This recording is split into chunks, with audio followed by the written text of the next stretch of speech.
Wine glasses clinked as my sister Emma raised her hand, drawing everyone's attention like she always did. Big news, everyone. Her perfect smile gleamed as she looked around our parents' mahogany dining table. I just got called for an interview at Sterling Enterprises. My mother gasped in delight, nearly dropping her fork. Sterling Enterprises? The biggest tech company in the city? The very same, Emma preemed, tossing her expertly highlighted hair. Senior Marketing Director position. They reached out to me specifically. Of course they had. Everything came easily to Emma. Perfect grades without studying. Dream jobs without trying. A constant stream of success that our parents never tired of celebrating. I sat quietly, pushing my food around my plate, trying to become invisible. But in this family, I was never allowed to fade into the background for long. Not when they needed someone to compare Emma to. Isn't that wonderful? My mother gushed. Now that's a real career path. She turned to me, her smile turning sharp. You should ask Emma for advice, Sarah. Maybe she can help you find something better. Better than what I was doing now, she meant. Better than the consulting work that they all dismissed as glorified freelancing. Better than building my own company from scratch, because apparently being your own boss wasn't as impressive as having one. I'm doing fine, Mom, I said quietly, but Emma was already laughing. Oh, please, you can't even get a real job, she smirked. How long are you going to pretend that your little consulting thing is an actual career? My father set down his wine glass. Emma has a point, Sarah. You're 32. It's time to get serious about your future. I gripped my fork tighter, thinking about the contracts sitting on my desk at home, the acquisition deals I was negotiating, the empire I had built while they were all busy undermining me. My business is doing well, I started to explain, but Emma cut me off. Business? Please. You work from your apartment and barely make enough to pay rent. Meanwhile, I'm about to be a senior director at Sterling. She turned to our parents. Did I mention the salary? Base pay is $250,000 plus bonuses. My mother nearly swooned. My father beamed with pride. I thought about my company's latest quarterly earnings report and had to suppress a laugh. When's the interview? I asked, keeping my voice neutral. Monday morning, Emma replied smugly. Not that it matters. The position is practically mine already. The CEO specifically requested to interview me personally. I bet they did, I thought, remembering the stack of resumes on my desk. Among them, Emma's application, forwarded to me by HR with a note. Another entitled candidate with an inflated ego. Your call, boss. Well, good luck, I said, standing up. I should get going. Early meeting tomorrow. Emma snickered. What? Did someone finally agree to buy something from you? Sarah. My mother sighed. When are you going to stop this ridiculous independent phase? Your father could have gotten you a proper position years ago. I thought about the nameplate on my office door, the one that reads Sarah Mitchell, CEO, Sterling Enterprises, the one Emma would see tomorrow morning. You're right, Mom, I said, gathering my things. Maybe it is time for a change. They probably thought I was finally admitting defeat. They had no idea what was coming. As I drove home to my penthouse apartment, not that they knew I could afford one, I thought about how we got here. How their constant dismissal had driven me to build something bigger than they could imagine.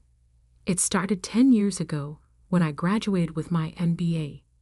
Emma was the star of the family then too, climbing the corporate ladder with her natural talent, while I quietly studied market trends and business strategies. When I told them I was starting my own consulting firm, they laughed. When I landed my first major client, They dismissed it as luck. When I started buying up struggling companies and turning them around, they didn't even notice. 5 years ago, I made my biggest move yet, acquiring Sterling Enterprises through a complex series of shell companies and investment firms. The previous CEO was ready to retire, and I had spent years preparing for this moment. I changed my professional name to Sarah Mitchell, my mother's maiden name, knowing my family never paid enough attention to business news to make the connection. I rebuilt Sterling from the ground up, transforming it into the tech giant it is today. And through it all, my family remained blissfully unaware, too busy praising Emma's minor achievements to notice that their unsuccessful daughter was now one of the most powerful CEOs in the city. My phone buzzed as I pulled into my building's private garage. A text from Emma. "You should really come to the Sterling building sometime. See what a real company looks like. I'll give you a tour after I get the job." I smiled, thinking of my corner office on the top floor, the one with the view of the entire city, the one Emma had been dreaming about in her application letter. Tomorrow was going to be interesting. In my apartment, I reviewed Emma's resume one more time. It was impressive on paper. Good education, steady career progression, solid references. But I had done my research. I knew about the projects she had taken credit for, but barely contributed to. The subordinates she had thrown under the bus, the corners she had cut. Emma had always been good at presenting the perfect image. Tomorrow, she would learn that image isn't everything. My phone buzzed again. This time it was my mother. "Darling, I know you're probably feeling discouraged seeing Emma's success. Why don't you let your father make some calls? It's not too late to start a proper career."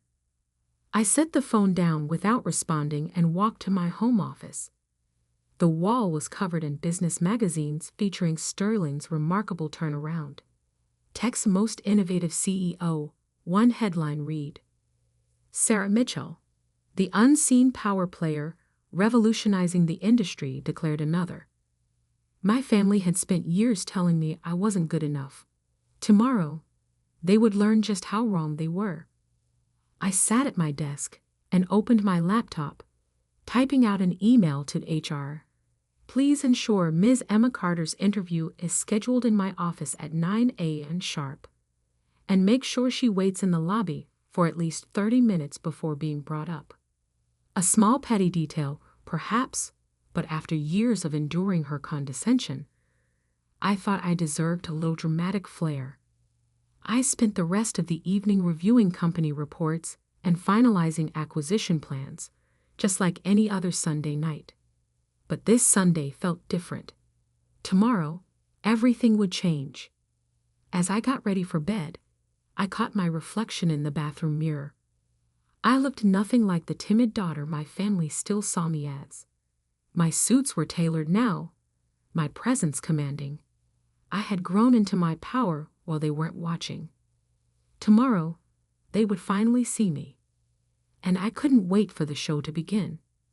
Monday morning arrived with a sense of delicious anticipation. I stood in my private elevator, ascending to the top floor of Sterling Enterprises, watching the city wake up through the glass walls.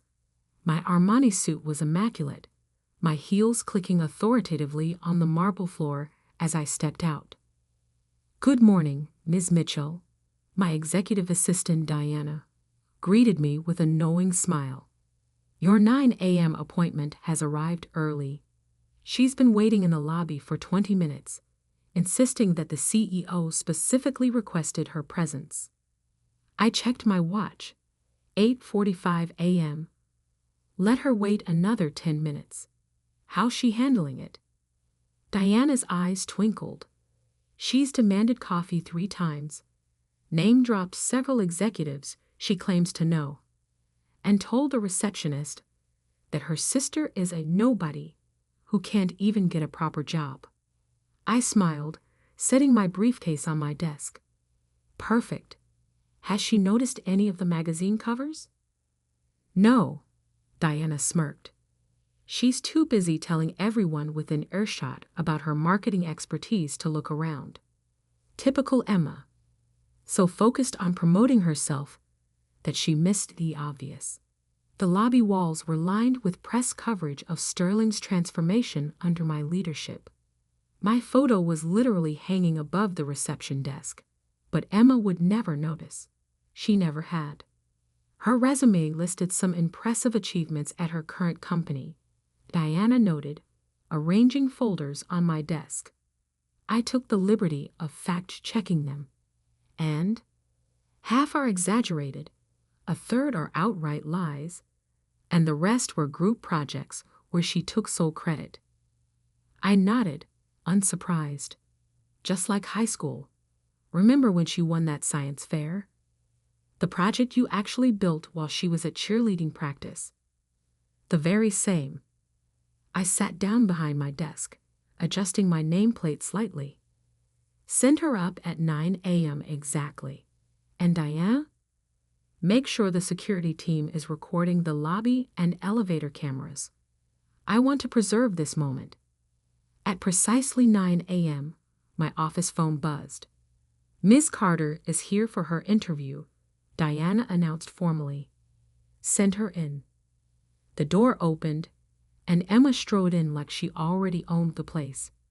She wore an expensive but slightly too flashy suit, her confidence bordering on arrogance. Then she saw me sitting behind the CEO's desk. The color drained from her face. Sarah?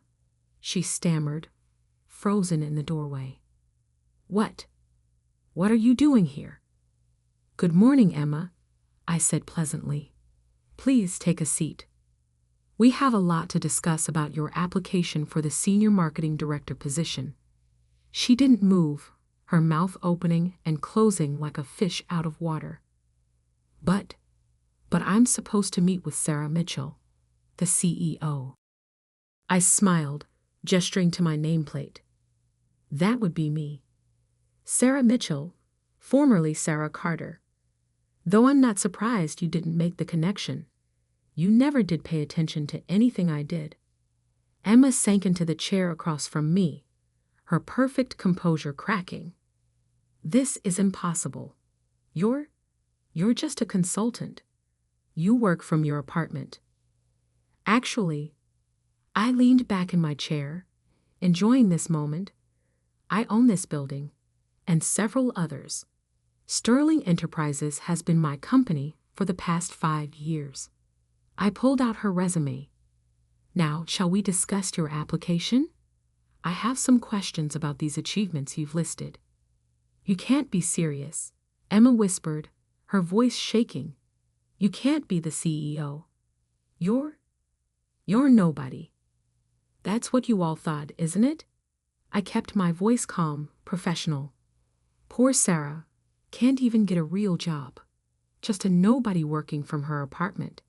Tell me, Emma, did you ever once ask what kind of consulting I did? What companies I worked with? Or were you too busy bragging about your own mediocre accomplishments? She flinched. I didn't. No, you didn't. I agreed. None of you did. You were all too convinced of my failure to notice my success, too busy mocking my choices to see where they were leading. I opened her file. Now, about this claim that you single-handedly increased your department's revenue by 200% last year. That's accurate, she stuttered, but I could see the panic in her eyes. Interesting. I pulled out another document. Because I have here the annual report from your company. The entire marketing department only saw a 30% increase. And according to your former colleagues, that was primarily due to a campaign developed by your junior team. The one you rejected initially but took credit for after it succeeded. Emma's face went from pale to red. You've been investigating me? I investigate all potential senior executives thoroughly. We have very high standards at Sterling. I smiled. Standards that value actual achievement over self-promotion. Just then my phone buzzed. Diana's voice came through the speaker. "Ms. Mitchell, your parents are in the lobby, demanding to see you." They're quite insistent. Of course they were. Emma had probably texted them the moment she saw me. "Send them up," I said calmly. "I think it's time for a family meeting." Emma shifted nervously in her chair. "Sarah, look, about last night. About all the things I've said. Save it." I cut her off. "I'm not interested in apologies motivated by fear. I've spent years listening to you undermine and belittle me. Now you get to sit there and learn exactly who your unsuccessful sister really is." The door burst open. My parents stormed in, their faces a mix of confusion and anger. "Sarah," my mother exclaimed, "what is the meaning of this? What are you doing in the CEO's office?" "Hello, Mother," I replied coolly. "I was just reviewing Emma's job application. Would you like to join us?" We were discussing the importance of honesty in professional achievements. My father's face reddened. "Stop this nonsense immediately. You're embarrassing yourself and your sister." I stood up slowly, letting my authority fill the room. "No, Dad. For once in your life, you're going to listen to me. All of you are." I pressed a button on my desk, and the wall of windows behind me transformed into a screen, displaying Sterling's financial growth under my leadership. "Welcome to my company, the one you've been hearing about at your country club, the one Emma's been desperate to work for, the one that's been making headlines while you were all too busy dismissing me to notice." They stared at the numbers, the achievements, the empire I had built while they weren't watching. "Now," I said, sitting back down, "let's talk about what really makes someone successful in business. Shall we begin with integrity, or should we start with actual competence?" The color drained from Emma's face as she realized this interview was about to become very, very uncomfortable, and we were just getting started. The silence in my office was deafening as my family stared at the financial projections on the screen. 10 years of growth, billions in acquisitions, my photo on the cover of Forbes, Fortune, and Business Weekly. This is all yours," my mother whispered, sinking into one of the leather chairs.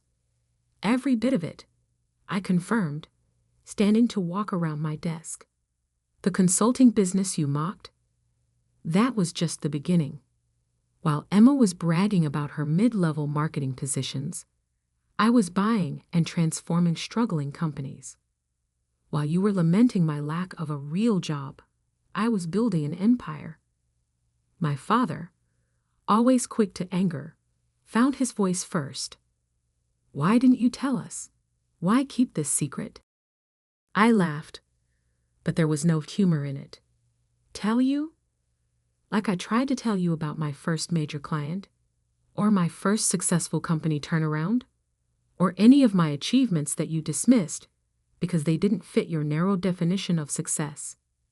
Emma shifted uncomfortably in her chair. "Sarah, if we had known." "That's exactly the point." I cut her off. "You only care now because of what I've built, not who I am. You're only interested because of the power and money, not because you're proud of what I've accomplished." I pressed another button on my desk, and security footage from last night's dinner appeared on the screen. Emma's mocking voice filled the room. "Can't even get a real job."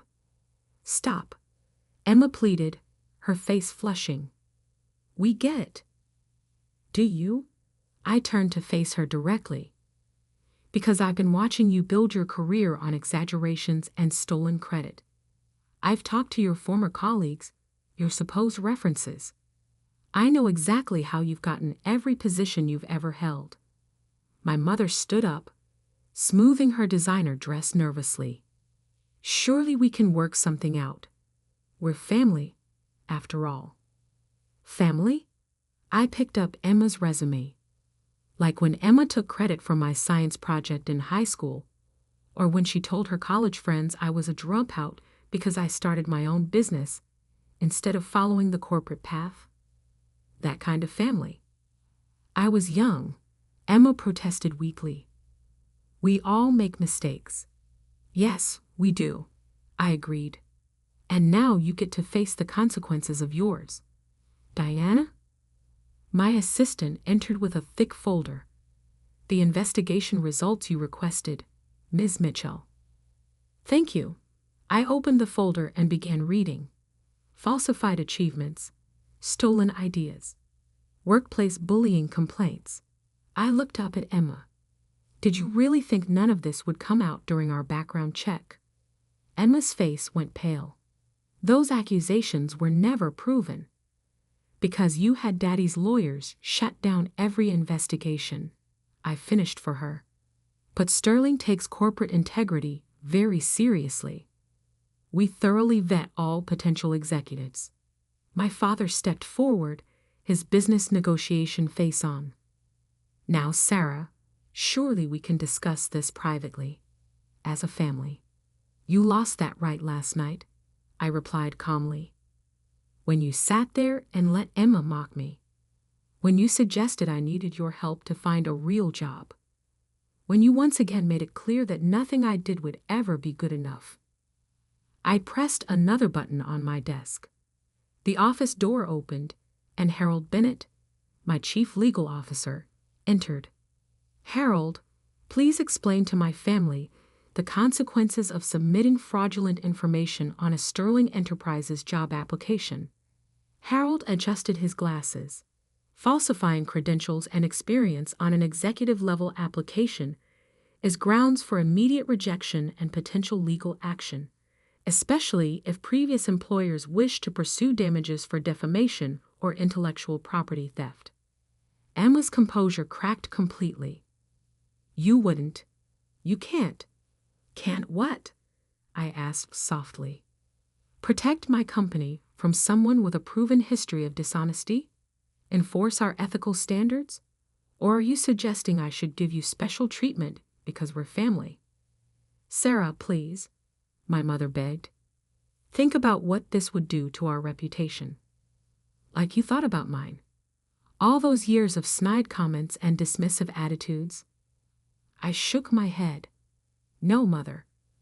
Emma's application is rejected. Furthermore, I'm forwarding our findings to her current employer. They should know exactly who they're trusting with their corporate image. Emma burst into tears, but they weren't the calculated sobs she usually used to get her way. These were real, the tears of someone finally facing consequences. As for you two, I turned to my parents. I suggest you take a long, hard look at how you've treated both your daughters. One you praised endlessly despite her dishonesty. The other you dismissed despite her integrity and success. My father's face darkened. You're enjoying this, aren't you? Humiliating your family? No, Dad. I'm not enjoying this at all. I'm doing what you should have done years ago, holding people accountable for their actions. I walked to the window, looking out at the city I now partly owned. You know what the worst part is? If any of you had shown even a moment of genuine interest in my work, you would have known about all this. My name, my full name, has been in the business news for years, but you were all too convinced of my failure to notice my success. I turned back to them. Now I have a board meeting to prepare for. Harold will escort you out. Emma, you'll receive official notification of our decision in writing. I suggest you use this as an opportunity for self-reflection. Sarah, my mother tried one last time. We can still be a family. We can work through this.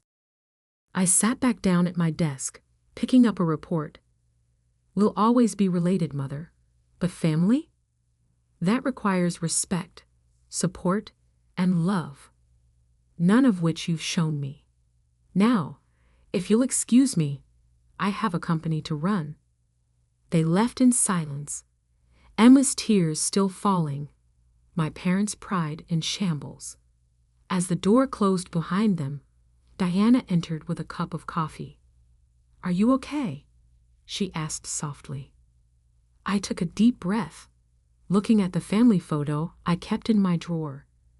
Not of my parents or Emma, but of my grandfather, the only one who had believed in me from the start.